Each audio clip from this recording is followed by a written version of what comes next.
Hey guys, welcome back to our channel. This video will be a quick video क्योंकि हमें बहुत सारे ऐसे questions और बहुत सारे ऐसे comments आए हैं अपने पिछले वीडियो पे, जिसको देखने के बाद हमें ऐसा लगा कि लोगों में अभी भी बहुत सारे confusion हैं regarding Yukon community pilot program, और इसके अलावा बहुत सारे रूमर्स जो हैं वो मार्केट में फैल रहे हैं और यूट्यूब चैनल्स के थ्रू भी फैल रहे हैं। तो हमें ऐसा लगा कि कोई भी मिस इन्फॉर्मेशन सब्सक्राइबर्स को या जो भी व्यूअर्स हैं उनको नहीं जाना चाहिए। उसके लिए हमने सोचा कि ये वीडियो बनाए just to clarify all those rumours. और अगर आपको कोई मिसअंडरस्टैंडिंग हुई है पिछले वीडियो से या किसी भी और वीडियो से यूट्यूब के ऊपर जो भी वीडियोज़ आ रहे हैं उनके ऊपर, तो ये video will clarify everything. so let's discuss about the first misconception और rumor which is क्या IELTS की ज़रूरत है इस प्रोग्राम में या नहीं है। तो इसको समझने के लिए सबसे पहले ये समझना है कि आपको इस प्रोग्राम में क्या क्या रिक्वायर्ड है। तो सबसे पहले आपको रिक्वायर्ड है कि आपको यहाँ का नॉमिनेशन चाहिए या प्रोविंशियल नॉमिनेशन जो है वो आपके पास होना चाहिए। तो प्रोविंशियल नॉमिनेशन के लिए आपको PNP अप्लाई करना होगा। सो अगर आपने PNP अप्लाई किया है और आपको सक्सेसफुली नॉमिनेशन लेटर आया है, दैट मीन्स आपने PNP की सारी एलिजिबिलिटी जो है वो फुलफिल करी है, सारे रिक्वायरमेंट्स को फुलफिल करी हैं। तो PNP की जो one of the most important requirements है वो है IELTS। तो जब आपके पास नॉमिनेशन लेटर है जो one of the important documents है to apply under this program, तो इसका मतलब आपने IELTS ऑलरेडी दे रखा होगा। तो इसका मतलब इस प्रोग्राम में जाने के लिए IELTS की ज़रूरत होती है। बट अगर आपने ऑलरेडी एक बार IELTS दे रखा है और आपने PNP अप्लाई कर रखा है और आपको नॉमिनेशन लेटर मिल गया है, तो अलग से इस वर्क परमिट को अप्लाई करने के लिए आपको IELTS की ज़रूरत नहीं है, क्योंकि एक बार आप IELTS देते हो तो वो score for up to 2 years valid रहता है। एंड इन जनरल किसी भी वर्क परमिट में आपको IELTS की ज़रूरत नहीं होती है। अगर आप किसी भी नॉर्मल GTS कैटेगरी या किसी भी और LMIA बेस्ड वर्क परमिट की बात करते हैं तो उसमें भी IELTS की ज़रूरत नहीं होती है। तो जो हमने पिछले वीडियो में ही बताया और बहुत सारे लोग बता रहे हैं वर्क परमिट के बारे में, तो वर्क परमिट में आपको IELTS की ज़रूरत नहीं है। बट अगेन सिंस ये जो प्रोग्राम है इसके साथ जो आपका प्रोविंशियल नॉमिनेशन है ये भी टाइड है और ये भी आपको चाहिए, तो आपको डेफिनेटली IELTS की भी ज़रूरत पड़ेगी। सो सेकंड पॉइंट जिसके बारे में बहुत ज़्यादा रूमर्स है, बहुत ज़्यादा डिस्कशन हो रहा है इसके बारे में कि क्या ये प्रोग्राम सिर्फ बिजनेस के लिए है, क्या ये सिर्फ एम्प्लॉयर के लिए है और इसमें एम्प्लॉय या फिर जो भी वर्कर है उसका कोई रोल नहीं है। तो ये बात पार्शली ट्रू है और ये क्यों है इसके बारे में आप डिस्कस करते हैं। YCP प्रोग्राम जो है overall on a high level ये यूकॉन के कुछ कम्युनिटीज़ ने मिलकर बनाया, जैसा हमने आपको अपने पिछले वीडियो में बताया था। वो उन सारे एम्प्लॉयर्स को हेल्प करने के लिए बनाया था जिनको वर्कर्स की प्रॉब्लम है और वो किसी और कैटेगरी में जाकर वर्कर्स को फॉरेन से बुला नहीं सकते। उनके लिए स्पेशली ये प्रोग्राम इनिशिएट किया गया है, लॉन्च किया गया है। So basically as a whole अगर आप ये पूछें कि YCP प्रोग्राम जो है उसमें अप्लाई कौन करता है, तो वो आपका एम्प्लॉयर करता है। तो ये प्रोग्राम में जो एप्लीकेशन डालते हैं वो एम्प्लॉयर्स डालते हैं, बट आपका रोल वहाँ से शुरू होता है जब आपको नॉमिनेशन लेटर जो आपको PNP अप्लाई करने के बाद मिलता है और एम्प्लॉयर की तरफ से जो आपका इंटेंट लेटर है जब वो एक बार मिल जाता है, उसके बाद आपका रोल शुरू होता है। स्टेज में आपका रोल शुरू होता है, आप वर्क परमिट अप्लाई करते हो अपने सारे डॉक्यूमेंट्स के साथ। जो भी आपके डॉक्यूमेंट्स हैं वो आपका एम्प्लॉयर आपसे लेता है and then after all the validations आपका वर्क परमिट अप्रूव होता है। वो सारी जो चीज़ें हैं वो आपका एम्प्लॉयर करता है। इंटेंट लेटर देना या फिर एलिजिबिलिटी जो भी सारी आपकी हैं वो सारी वैलिडेट करना, ये सारा आपका एम्प्लॉयर करता है। वो सारी रिस्पॉन्सिबिलिटी आपके एम्प्लॉयर की होती है। बट आपका बहुत बड़ा रोल इसमें ये है कि आपको अपनी सारी इन्फॉर्मेशन करेक्टली उनको प्रोवाइड करनी है और उसके बाद आपको अपना वर्क परमिट कराना है।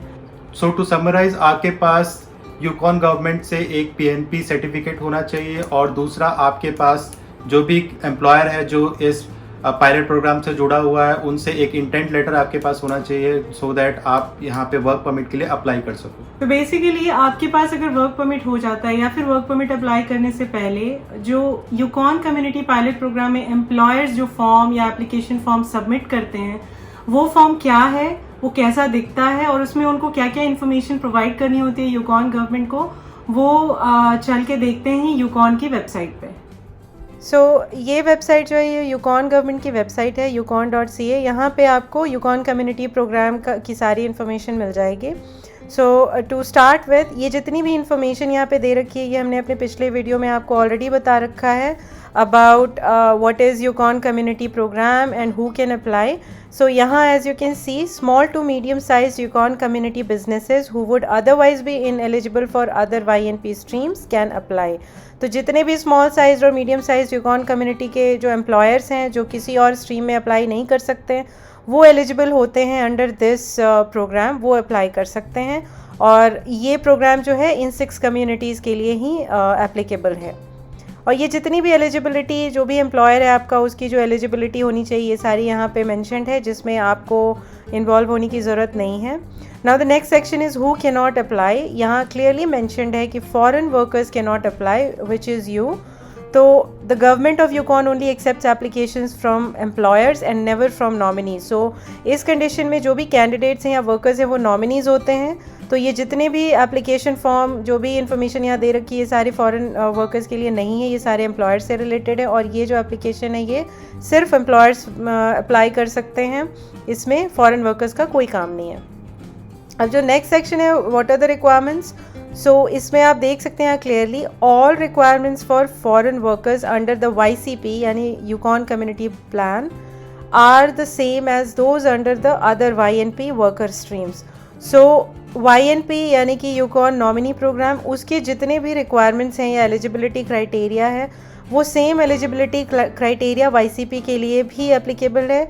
क्योंकि YCP में अप्लाई करने के लिए आपको सबसे पहले नॉमिनेशन लेटर चाहिए, एक कैंडिडेट को नॉमिनेशन लेटर चाहिए और उसके लिए आपको YNP में जितनी भी एलिजिबिलिटी क्राइटेरिया है उसको फुलफ़िल करने की ज़रूरत होती है। तो once you have your nomination letter, इसका मतलब जो भी उसकी एलिजिबिलिटी है आप फुलफ़िल करते हो, इसीलिए आपके पास नॉमिनेशन लेटर है and that means you can apply for work permit under YCP. Next section is how does the program work. तो ये भी आपके लिए नहीं है, इसमें वो सारी इन्फॉर्मेशन दी हुई है जो हमने आपको पिछले वीडियो में बताया था। ये सारी इन्फॉर्मेशन एम्प्लॉयर्स के लिए है, ये आपके लिए नहीं है। So we can just skip this entire section. The next section is about employers retention plans. तो ये ऐसा है कि ये जितने भी वर्कर्स हायर करेंगे एम्प्लॉयर उनको उनकी रिटेंशन के लिए, उनको सपोर्ट करने के लिए जो यूकॉन गवर्नमेंट है उन्होंने कुछ एलिजिबिलिटी क्राइटेरिया और कुछ रूल्स रेगुलेशंस रखे हैं, वो एम्प्लॉयर्स को फुलफ़िल करने होते हैं। उसके बारे में इस सेक्शन में दिया हुआ है, ये भी आपको जानने की ज़रूरत नहीं है, but if you want you can go through this. हम इस वेबसाइट को लिंक कर देंगे डिस्क्रिप्शन बॉक्स में। And then the next section is how an employer can nominate a foreign worker. इसकी आपको नॉलेज होनी चाहिए क्योंकि यहाँ पे वो आपको नॉमिनेट करेगा, उसके पहले एम्प्लॉयर को क्या क्या फुलफ़िल करना होता है, क्या एलिजिबिलिटी होनी चाहिए वो दिया हुआ है। तो अगर आप एक एम्प्लॉयर हैं, नॉट अ कैंडिडेट, अगर आप एक एम्प्लॉयर हैं you can apply to the program to nominate a foreign worker. Before you do this you have to, सबसे पहले आपके एम्प्लॉयर को एक एडवर्टाइजमेंट डालना पड़ेगा जो भी एम्प्लॉयमेंट पोजीशन अभी अवेलेबल है उनके पास उसके लिए कनाडा में, और देखना होगा कि कोई भी कैनेडियंस या परमानेंट रेजिडेंट जो है वो अवेलेबल नहीं है उस पोजीशन को फिल करने के लिए।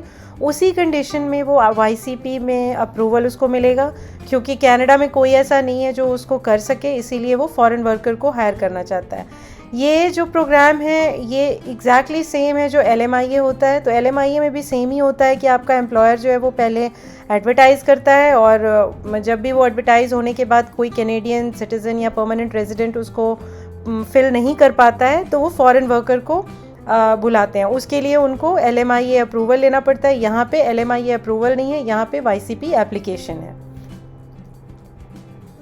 और फिर यहाँ पे एक चीज़ और मेंशन है कि किसी भी तरह से एम्प्लॉयर जो है वो आपसे यानी कैंडिडेट से किसी भी तरह का एप्लीकेशन फ़ी चार्ज नहीं कर सकता है, या फिर YCP में भी जो भी उसको कॉस्ट उसने बेयर किया है वो बाद में आपसे रिकवर नहीं कर सकता है। ये वन ऑफ द रूल है यूकॉन गवर्नमेंट का। सो ये सारी इन्फॉर्मेशन जो आप यहाँ पे देख रहे हो, ये सारी इन्फॉर्मेशन जो है वो एम्प्लॉयर्स के लिए है, ये किसी भी कैंडिडेट या वर्कर के लिए नहीं है। ये बस आपको देखना है आपके नॉलेज के लिए, but this is not required for you. आपका काम बस वर्क परमिट है और आपको बस एक जॉब ढूंढना है जो कि YCP के अंडर में आता हो, और आपको जो भी एम्प्लॉयर है उससे इंटेंट लेटर लेना है और बाकी जो वर्क परमिट का प्रोसेस है आपको वो करना है। Now next move on to the application. ये एप्लीकेशन मैं आपको इसलिए दिखा रही हूँ क्योंकि जस्ट फॉर योर नॉलेज कि आपको पता चल जाए कि ऐसा एप्लीकेशन होता है, but this application is nothing to do with a candidate. ये एप्लीकेशन सिर्फ और सिर्फ एम्प्लॉयर्स के लिए होता है और ये एम्प्लॉयर्स ही फिल करते हैं, और यही है यूकॉन कम्युनिटी प्रोग्राम का एप्लीकेशन फॉर्म। इसमें आप यहाँ पे देख सकते हैं कि ये सारी इन्फॉर्मेशन दी हुई है उनके लिए, एम्प्लॉयर्स के लिए फिल करने के लिए। कंपनी इन्फॉर्मेशन, उनका mailing address, physical address, employer क्या क्या हैं, और उनके जो भी ऑफिसर है उनकी सिग्नेचर, और जो भी पोजीशन इन्फॉर्मेशन है यानी जो भी उनके पास ऑक्यूपेशन अवेलेबल है उसकी लिस्ट। सो ये सारी इन्फॉर्मेशन वो अपनी भरेंगे यहाँ पे, अपनी डिक्लेरेशन देंगे। And then the next section where your information will be required is this foreign national information. इसका मतलब कि जो वर्कर है उसका इन्फॉर्मेशन उनको यहाँ पे चाहिए होगा। तो आपका लास्ट नेम, फर्स्ट नेम, इस टाइम तक आपका एम्प्लॉयर आपसे कांटेक्ट कर चुका होगा, यानी आपने उनसे कांटेक्ट कर रखा होगा, और आपका जो भी इन्फॉर्मेशन है वो आपसे ले चुका होगा, और ये सारी इन्फॉर्मेशन वो फिल करेगा। Next section is language proficiency. आपके इन्फॉर्मेशन सेक्शन में यहाँ पे लैंग्वेज प्रोफिशिएंसी भी मांग रहा है। इसका मतलब है ये क्लियर हो गया यहाँ पे कि आपको आइल्स या जो भी आपने टेस्ट दिया है इंग्लिश लैंग्वेज के लिए या फ्रेंच लैंग्वेज के लिए वो रिक्वायर्ड है, आपको ये देना पड़ेगा। The next section is education information. तो ये भी वही है कि अगर यूकॉन नॉमिनी प्रोग्राम में आपको ECA रिक्वायर्ड है तो आपको ऑलरेडी आपका ECA हो रखा है, तो आपको सिंपल वही सारे ट्रांसक्रिप्ट या ECA जो है वो आपको यहाँ पे भी सबमिट करना है।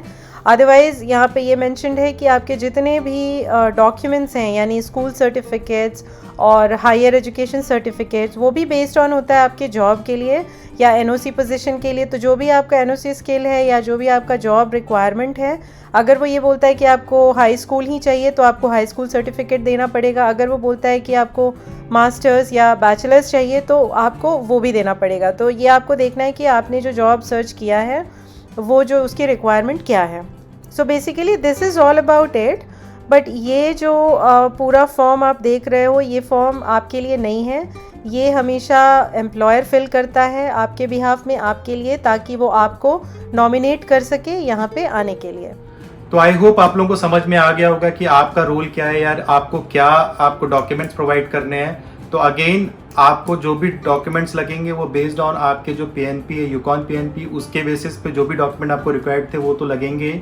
उसके अलावा आपके जो भी जॉब है, आपका जो भी स्किल है, आपका एम्प्लॉयर आपसे वो स्पेसिफिक डॉक्यूमेंट मांग सकता है। वो एजुकेशन हो सकता है या फिर कोई सर्टिफिकेट हो सकता है, तो आप उसके लिए तैयार रहो। सो आपको ये भी ध्यान रखना है कि जो भी वेबसाइट्स हमने जॉब के लिए आपको बताई है या फिर जो डिस्क्रिप्शन में है या आपको जनरली आपको जो पता है कि यूकॉन के लिए आप ये वेबसाइट्स पे देख सकते हो, आपको ये देखना है कि वो जो एम्प्लॉयर है वो YCP के लिए एलिजिबल है और या फिर वो YCP के लिए ही लोगों को ढूंढ रहा है। अदरवाइज नॉर्मल एम्प्लॉयर्स भी आपको उसमें बहुत सारे मिल जाएंगे, तो वो आपके लिए इस केस में एलिजिबल नहीं होंगे। सो वो भी आपको थोड़ा सा ध्यान देना है इस चीज़ में। एंड ऑल्सो मेक श्योर कि अगर आपको किसी भी तरह का कोई कंफ्यूजन है तो किसी भी लाइसेंस्ड इमिग्रेशन लॉयर या इमिग्रेशन कंसल्टेंट को आप रीच आउट करो, और उसके थ्रू आप ये सारी इन्फॉर्मेशन ले सकते हो और अपना वर्क परमिट भी इवन अप्लाई कर सकते हो after all the process that is being done by your employer. तो आप खुद से अगर नहीं कर सकते तो don't hesitate to reach out to any immigration lawyer और कंसल्टेंट जो लाइसेंस्ड हो। सो हम अपने हर वीडियो में एक डिस्क्लेमर डालते हैं कि we are not an immigration consultants. तो हमें बहुत सारे हमारे फेसबुक पेज और इंस्टाग्राम पे आते हैं कि can you guys help us in applying work permit और PR के लिए और बहुत सारी डिफरेंट इन्फॉर्मेशन के लिए। तो वो डिस्क्लेमर इसलिए होता है ताकि वो आपको हेल्प करे, इट्स नॉट ओनली अस। तो कई बार ऐसा होता है कि जो भी हम चीज़ें शेयर करते हैं वो अपनी एक्सपीरियंस के बेसिस पे शेयर करते हैं।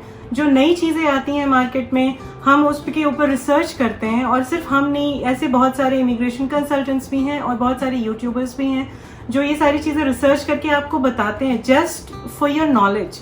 तो आपको ये ध्यान रखना है कि कोई भी यूट्यूबर हो या फिर कोई और कंसल्टेंट, इवन दो कोई कंसल्टेंट भी हो किसी कंसल्टेंसी से, वो भी आपको कुछ बता रहा है, उसके बाद आप अपना प्रॉपर रिसर्च करें। Just don't go with the words कि हम क्या बोल रहे हैं या कोई और क्या बोल रहा है। हम आपको बस एक डायरेक्शन देते हैं कि देयर इज समथिंग न्यू और आपको उस तरफ सोचना चाहिए। ये भी हो सकता है कि कुछ एडिशनल इन्फॉर्मेशन हो जो हम सब मिस कर जाएं, तो आपको हमेशा ये मेक श्योर करना है कि ये आपका पैसा है, ये आपकी जर्नी है, ये आपका करियर है, तो रिसर्च भी आपको करना पड़ेगा। तो just roam around all the websites, आप जितनी भी वेबसाइट्स हैं, जितने भी यूट्यूब चैनल्स हैं, उन सबको देखो, but do your own research और उसके बाद जो भी आपको करना है वो आप करो। This is all about today's video. We hope आपको सब कुछ अच्छे से समझ में आ गया होगा और अब और कोई कंफ्यूजन नहीं होगा।